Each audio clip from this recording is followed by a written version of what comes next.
Hello everyone. तो आज हम class 12 chemistry halo alkanes and haloarenes का एक्सरसाइज क्वेश्चन 6.14 सॉल्व करेंगे।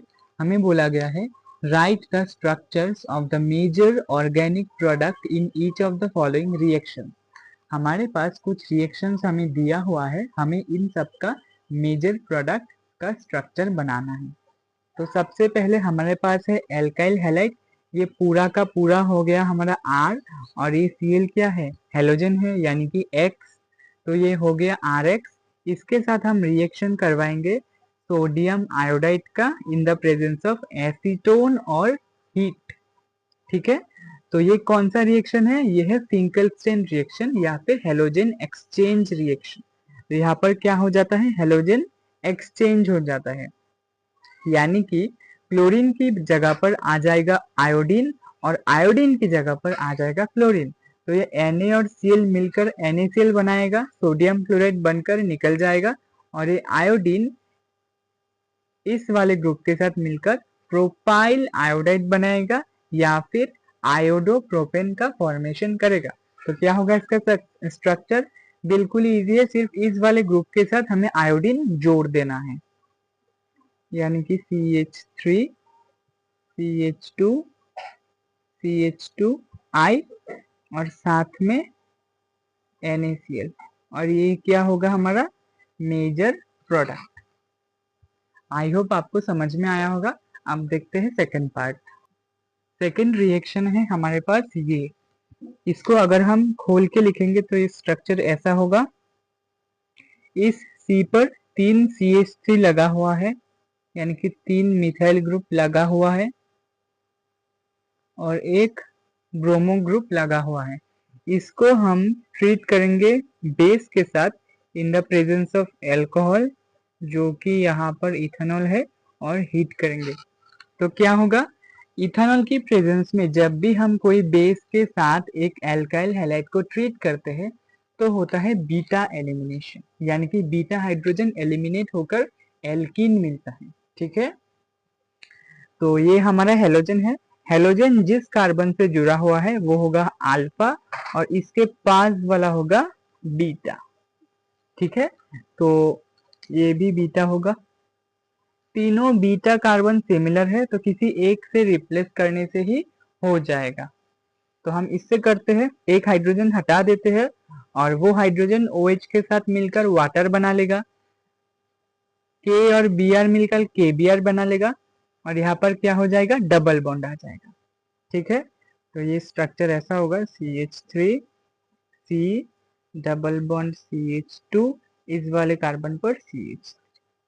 एल्किन का फॉर्मेशन हो गया है ना, साथ में फॉर्मेशन होगा KBr का, यानी कि पोटेशियम ब्रोमाइड, और साथ में water as a by product निकल जाएगा। तो ये कौन सा रिएक्शन है, बीटा एलिमिनेशन। मैं यहाँ पर लिख देता हूँ बीटा एलिमिनेशन। पिछले वाला था हेलोजन एक्सचेंज।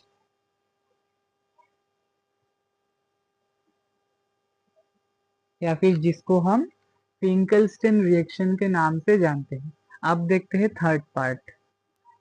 तो हमारा थर्ड क्वेश्चन है, हमारे पास एक 2 डिग्री एल्काइल हैलाइड गिवन है, हम उसको ट्रीट करेंगे एक बेस के साथ इन द प्रेजेंस ऑफ वाटर। तो ये बहुत ही इजी रिएक्शन है, सिर्फ हमें क्या करना है, इस बेस से हमें क्या करना है, हमें इसका न्यूक्लियोफिलिक सब्स्टिट्यूशन कराना है। राइट, न्यूक्लियोफिलिक सब्स्टिट्यूशन कहाँ पर होगा, जहां पर हेलोजन होगा। हेलोजन को हमें रिप्लेस करना है न्यूक्लियोफाइल से। तो बेस से न्यूक्लियोफाइल कौन आता है, OH माइनस। तो OH माइनस इसके पास चला जाएगा, तो CH3 CH, Br की जगह पर हो जाएगा OH, यहाँ पर CH2 और CH3, साथ में क्या निकल जाएगा, सोडियम और ब्रोमाइड मिलकर NaBr निकल जाएगा। ठीक है, आई होप आपको ये पार्ट समझ में आया होगा। अब देखते हैं फोर्थ पार्ट। फोर्थ पार्ट में हमें दिया हुआ है एक एल्काइल हैलाइड दिया हुआ है, यानी कि ब्रोमो इथेन। हमें इसको ट्रीट करना है पोटेशियम साइनाइड के साथ में इन द प्रेजेंस ऑफ इथेनॉल। तो पोटेशियम साइनाइड क्या करता है, जब एल्काइल हैलाइड के साथ रिएक्ट करता है तब एल्काइल साइनाइड फॉर्मेशन करता है, यानी कि CN में कार्बन डोनेट नहीं करता तब नाइट्रोजन करता है। तो ये हो जाएगा, सॉरी कार्बन डोनेट करता है इलेक्ट्रॉन पेयर, तो ये इसके साथ जुड़ जाएगा और पोटेशियम और ब्रोमीन मिलकर पोटेशियम ब्रोमाइड बन जाएगा। तो ये हो जाएगा हमारा CH3 CH2 CN plus Kb। ठीक है, ये हमारा था रिएक्शंस ऑफ एल्काइल हैलाइड्स में। आई होप आपको ये पार्ट समझ में आ गया। अब देखते हैं पार्ट 5। पार्ट 5 भी सेम टाइप का ही है, हमें सिर्फ इसमें देखना है इलेक्ट्रोनेगेटिविटी डिफरेंस। इसमें अगर हम देखें तो ये वाला पार्ट ऑक्सीजन की वजह से नेगेटिव हो जाएगा और ये वाला पार्ट मेटल की वजह से पॉजिटिव हो जाएगा। सेम उसी तरह ये वाला पार्ट कार्बन या फिर एल्काइल ग्रुप के प्रेजेंस के लिए पॉजिटिव हो जाएगा और ये क्लोरीन नेगेटिव हो जाएगा। तो हमें क्या करना है, पॉजिटिव और नेगेटिव का इंटरचेंज करना है। ठीक है, ये विलियमसन सिंथेसिस का रिएक्शन है जो कि आप अल्कोहल फिनोल्स वाले चैप्टर पर पढ़ोगे तब आपको क्लियर हो जाएगा। तो यहाँ पर क्या हो जाएगा, बाई प्रोडक्ट NaCl निकल जाएगा। ठीक है ना, यहाँ पर Cl negative Na plus NaCl निकल जाएगा और बाकी सारा जो मटेरियल है वो आपस में जुड़कर प्रोडक्ट का फॉर्मेशन करेगा। तो ये हो जाएगा C6H5O C2H5। इसको बोलते हैं फेनेटॉल, इसका नाम है फेनेटॉल। फेनेटॉल क्यों, क्योंकि यहाँ पर जो C6H5 है ना ये बेंजीन रिंग है और यहाँ पर OH अगर होता तो फिनॉल होता, उसी से H को रिप्लेस करके इथाइल ग्रुप लगा दिया है, तो इसको हम नाम देंगे फेनेटॉल। आई होप आपको समझ में आया होगा। अब देखते हैं 6th पार्ट। नेक्स्ट रिएक्शन है हमारा एल्कोहल के साथ थायोनील क्लोराइड का। तो हमें पता है एल्कोहल के साथ जब थायोनील क्लोराइड रिएक्ट करता है, ये मेथड्स ऑफ प्रिपरेशन का रिएक्शन है, तो हमें क्या मिलेगा, एल्काइल हैलाइड मिलेगा। ये OH रिप्लेस होगा एक Cl से, तो हमें क्या मिलेगा, प्रोपाइल क्लोराइड, यानी कि CH3 CH2 CH2 Cl ये मिलेगा। इस हाइड्रोजन के साथ एक और क्लोरीन बच गया है, वो HCl का फॉर्मेशन करेगा। ये ऑक्सीजन एक बच गया है, एक ऑक्सीजन, दो ऑक्सीजन और एक सल्फर मिलकर SO2 गैस निकल जाएगा, यानी कि सल्फर डाइऑक्साइड गैस निकल जाएगा। आई होप आपको समझ में आया होगा। अब देखते हैं 7th पार्ट। 7th पार्ट में हमें दिया हुआ है एक एल्कीन, डबल बॉन्ड वाले एल्कीन को हम एल्कीन बोलते हैं, और हमें दिया हुआ है हाइड्रोजन ब्रोमाइड। इसका रिएक्शन करवाना है इन द प्रेजेंस ऑफ पारोक्साइड, जिसका फॉर्मूला होता है H2O2। तो पारोक्साइड की प्रेजेंस में क्या होता है, खाराश इफेक्ट होता है, यानी कि एंटी मार्कोनिकोव रूल फॉलो होता है। एंटी मार्कोनिकोव रूल ये बोलता है कि इस हाइड्रोजन और ब्रोमाइड को एल्कीन के उस कार्बन पर लगाना है ताकि जहां पर हाइड्रोजन कम है वहां पर हाइड्रोजन जाएगा और जहां पर हाइड्रोजन ज्यादा है वहां पर ब्रोमीन जाएगा। ठीक है, तो ये क्या हो जाएगा, और डबल बॉन्ड टूट जाएगा। तो ये हो जाएगा CH3 CH2, इसमें एक और हाइड्रोजन आ गया तो CH2 हो जाएगा और यहाँ पर CH2 पहले से था और साथ में एक ब्रोमीन लग जाएगा।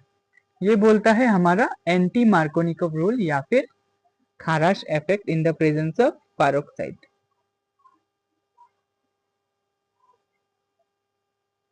एंटी मार्कोनिकोव रूल ये होता है।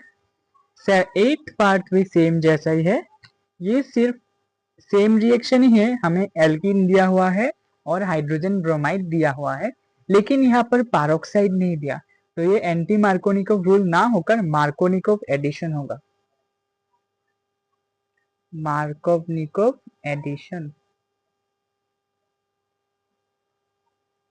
तो क्या हो जाएगा, जहां पर हाइड्रोजन कम है, यानी कि डबल बॉन्ड वाले जिस कार्बन पर हाइड्रोजन कम है वहां पर ब्रोमीन लगाओ और जहां पर हाइड्रोजन ज्यादा है वहां पर हाइड्रोजन लगाओ, यानी कि ये हाइड्रोजन यहाँ पर आएगा और ये ब्रोमीन इस कार्बन पर जाएगा और डबल बॉन्ड टूट जाएगा। तो ये होगा CH3, इस पर एक और ब्रोमीन लग जाएगा, यानी कि ऐसा।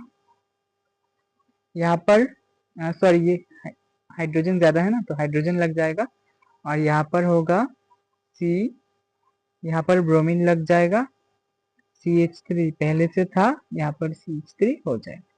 तो ये होगा इसका स्ट्रक्चर। आई होप आपको समझ में आया होगा। इसी के साथ 6.14 क्वेश्चन खत्म होता है। नेक्स्ट वीडियो में हम 6.15 डिस्कस करेंगे। तब तक के लिए थैंक यू फॉर वॉचिंग।